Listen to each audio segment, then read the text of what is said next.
যে কোন ডিমে বেশি উপকার। আমি কথা বলি যে আপনি এই যে এত কথা জিজ্ঞাসা করেন, আসলে কি ডিম খান? মুখস্থ ডিম খাবেন, সাদা লাল, মুরগি না ব্রয়লার, দেশি নাকি ব্রয়লার, হাঁসের নাকি মুরগির, কোনো প্রশ্ন করবেন না। আগে কয়টা খান সেটা এটার উত্তর দেন। উত্তর হলো ডেইলি 1 থেকে 5টা পর্যন্ত ডিম খেতে পারবেন। তবে ডিম ভাজি করে না খেয়ে অর্ধসিদ্ধ কুসুম সহ খাবেন।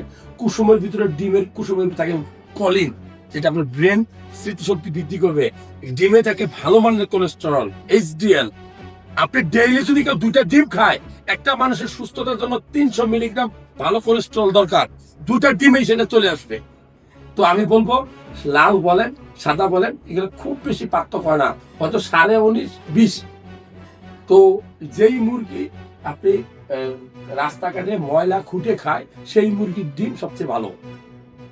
যাই হোক, চাষের মুরগির ডিমও খেতে পারেন, চাষের হাঁসের ডিমও খেতে পারেন।